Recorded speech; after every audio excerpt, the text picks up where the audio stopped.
Bonjour tout le monde, j'espère que vous allez bien. Dans cette vidéo, on va voir un type de tumeur germinale qui survient au niveau du testicule qu'on appelle le choriocarcinome. Il s'agit d'une tumeur germinale qui est assez rare. Quand elle est pure, elle va intéresser uniquement 0,3% de tous les cas de tumeur germinale pure.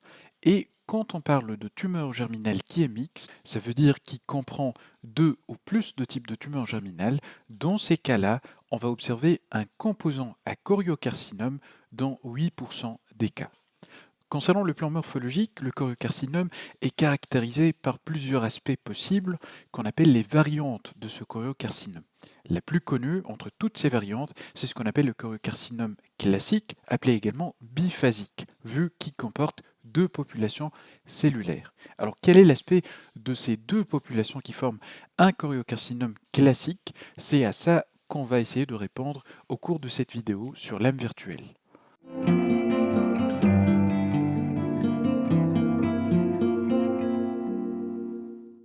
Donc voilà la lame qu'on va essayer d'observer, et c'est là, c'est un prélèvement au niveau d'une masse ou bien une tumeur du testicule qu'on a prélevé à partir d'une pièce d'exérèse testiculaire, le geste chirurgical étant ce qu'on appelle l'orchidectomie. Alors on voit sur ce prélèvement qu'il y a beaucoup de remaniements nécrotiques et hémorragiques. Alors tous les foyers qui sont roses pâles et qui ne montrent pas de teinte basophile en rapport avec la teinte des noyaux, ça représente des zones de nécrose. On voit également des zones qui sont un peu rouges foncées, beaucoup plus foncées par rapport aux zones qui sont pâles, aux zones de nécrose, et ces zones-là, elles représentent des foyers de suffusion hémorragique ou bien de remaniement hémorragique. Alors au niveau de ce prélèvement, au niveau de cette tumeur de ce cas, il s'agit d'une tumeur germinale qui est mixte. Mixte, ça veut dire qu'elle comporte au moins deux types de tumeurs germinales. Dans ce cas, on a trois types de tumeurs germinales. On a une association entre un carcinome embryonnaire, un tératome et un choriocarcinome. Alors déjà, à ce grossissement, on peut noter quelques foyers de prolifération tumorale, notamment ce petit foyer à ce niveau, ce plus grand foyer à ce niveau, et on a également une prolifération qui prend une forme plutôt kystique. Alors les zones qui sont kystiques, notamment au niveau de cette région, ça correspond à un tératome qui est en fait mature. Et ça va bien sûr faire le sujet d'une vidéo qui va venir par la suite. Alors j'aimerais passer très rapidement au niveau de ce foyer. On va choisir par exemple cette zone kystique et on voit très bien la présence de cette lumière au centre avec un épithélium qui s'interpose entre le tissu ou bien la prolifération tumorale, si on peut dire, et la lumière. C'est un épithélium qui est de type gastro-intestinal, qui est fait de cellules qui sont cylindriques, avec la présence d'un cytoplasme qui est vacuolisé et qui est d'aspect clair. En même temps, on voit une structure de tissu conjonctif qui rappelle le chorion qu'on va observer au niveau d'un tube digestif normal. Et puis juste après, on a des éléments fasciculés, ça veut dire disposés en faisceau, ce qu'on voit ici, et c'est en fait des éléments musculaires lisses. Alors il faut savoir que concernant le tératome, quand il va survenir au niveau du testicule, on a une plus grande fréquence d'épithélium gastro-intestinal, respiratoire, de muscles lisses et de cartilage par rapport à cette même tumeur quand elle va atteindre l'ovaire. Alors ça va être discuté bien sûr avec plus de détails dans une vidéo à part. Donc ça c'est le premier type de tumeur germinale, c'est un tératome. On a également un autre foyer de prolifération tumorale qui correspond à notre carcinome embryonnaire. Alors je vois déjà à ce grossissement qu'il y a un aspect ou bien une architecture qui est variable. On voit essentiellement une architecture solide au niveau de cette partie, ou bien c'est une architecture qui représente la majorité de ce deuxième plus gros foyer, avec la présence de quelques lumières glandulaires. Comme on avait déjà dit sur la vidéo sur la carcinome embryonnaire, l'architecture solide, glandulaire et papillaire faisait l'essentiel des architectures qu'on va rencontrer pour ce type de tumeur. Quand on va passer à un plus fort grossissement, on voit des atypies qui sont assez importantes, un pléomorphisme concernant la taille et aussi la forme des noyaux. On voit également le chevauchement, ça veut dire un rapprochement assez important entre les structures nucléaires.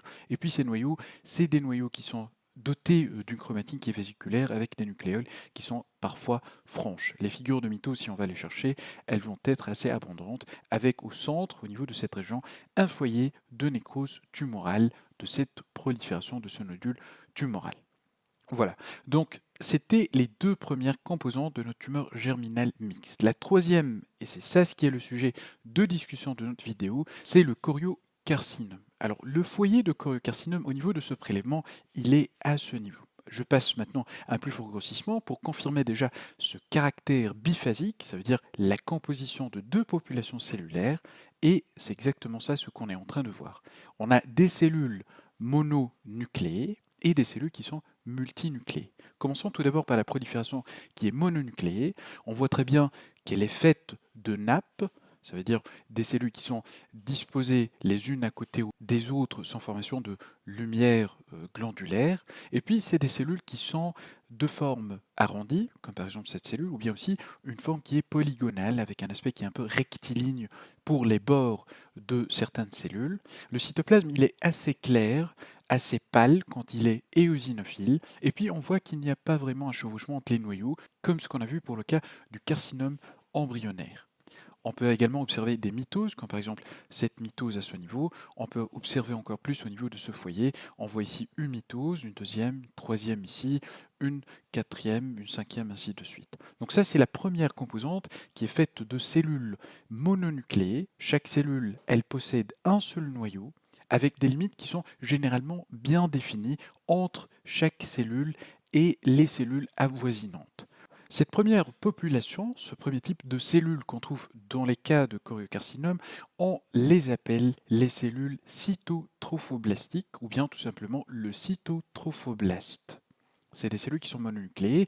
Et puis à côté, on a un élément de la deuxième composante qui représente les cellules syncytiotrophoblastiques. C'est des cellules, comme on le voit, qui sont de grande taille, des cellules géantes multinucléées, ça veut dire qu'elles sont dotées de plusieurs noyaux. Généralement, ces noyaux, au niveau de ces cellules, vont avoir une taille beaucoup plus importante par rapport au noyau des cellules mononucléées. Le cytoplasme, il est éosinophile abondant. Il peut présenter quelques remaniements, notamment un aspect un peu basophile sur des cellules qui sont dites en dégénérescence, et on voit sur ces mêmes cellules en dégénérescence un aspect également anormal, un peu écrasé des noyaux. Le cytoplasme peut également montrer des vacuolisations. C'est ce qu'on est en train d'observer au niveau de cette grande cellule, des vacuoles qui sont claires à l'intérieur de ce cytoplasme. Si on cherche, on va tomber sur d'autres exemples de cette vacuolisation, par exemple à ce niveau et à ce niveau aussi. Il est important de mentionner également que la composante de ce choriocarcinome au niveau d'une tumeur germinale mixte, elle présente le plus souvent des foyers de nécrose, d'hémorragie, et si on avait à observer des foyers de parenchyme testiculaire résiduel, on allait observer également des lésions de néoplasie germinale in situ. Alors malheureusement, sur le prélèvement qu'on a ici, on ne peut voir concernant les structures normales que l'albuginé qui encapsule notre parenchyme, qui est en réalité totalement détruit par la prolifération tumorale. Donc voilà, en gros, c'était ça l'aspect classique du choriocarcinome dans sa forme classique, ça veut dire la composition en deux populations cellulaires, le cytotrophoblaste, les cellules mononucléées, et le syncytiotrophoblaste, qui sont les cellules multinucléées de grande taille. Je passe maintenant rapidement à la présentation. Donc, concernant le choriocarcinome, je vous mets bien sûr en description le lien pour la lame virtuelle qu'on était en train d'observer. C'est une tumeur qui porte plusieurs synonymes. Parfois on l'appelle le tératome malin, parfois on l'appelle la tumeur trophoblastique ou aussi le chorioépithélium. C'est une tumeur germinale qui est faite d'un mélange de cellules cytotrophoblastiques, c'était les cellules mononucléées, et de cellules syncytiotrophoblastiques qui sont multinucléées. Quand on parle de choriocarcinome qui est pur, ça représente uniquement 0,3% des tumeurs germinales. Quand ça rentre dans la composition d'une tumeur germinale qui est mixte, ça représente 8% de tous les cas.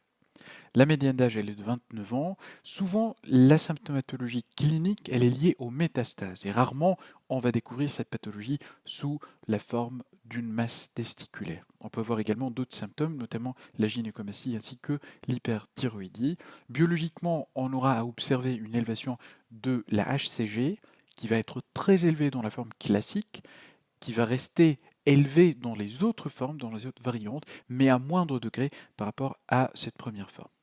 Macroscopiquement, c'est une masse qui est nécrotique et hémorragique, avec souvent la présence d'un caillot sanguin au centre de la masse tumorale. En périphérie, ça veut dire la partie là où on a des cellules qui sont vivaces, on aura l'aspect d'un tissu qui est grisâtre. Possibilité de régression ou même un burn-out, ça veut dire une disparition et une régression totale de la prolifération tumorale. La taille, elle est entre 1,5 à 10 cm avec une moyenne de 7 cm. Le choriocarcinome classique présente sur le plan morphologique un mélange entre cytotrophoblastes et syncytiotrophoblastes multinucléés. Les cellules cytotrophoblastiques, c'est des cellules qui sont rondes ou polygonales, avec des limites cytoplasmiques qui sont nettes, un cytoplasme qui est clair, souvent avec des noyaux qui ne présentent pas assez d'atypie. Le syncytiotrophoblaste, c'est des cellules de grande taille, multinucléées, avec un aspect dégénératif. Le cytoplasme, il est abondant et eosinophile et peut présenter des vacuoles. Une configuration vileuse, elle est parfois présente et elle est typique du choriocarcinome. La nécrose et l'hémorragie, elles sont fréquentes, les lésions vasculaires également, et les lésions de néoplasie germinale in situ lorsqu'on a observé un parenchyme testiculaire résiduel. Sur l'immunohistochimie, le cytotrophoblaste, ça exprime le SALC4, la P63 ainsi que la GATA3, et on ne doit pas avoir d'expression de la vimentine, du CD30, de la podoplanine, de l'OCT3 ou de l'OCT4. On arrive comme ça à la fin de cette vidéo, j'espère que ça a été utile et on se dit à très bientôt.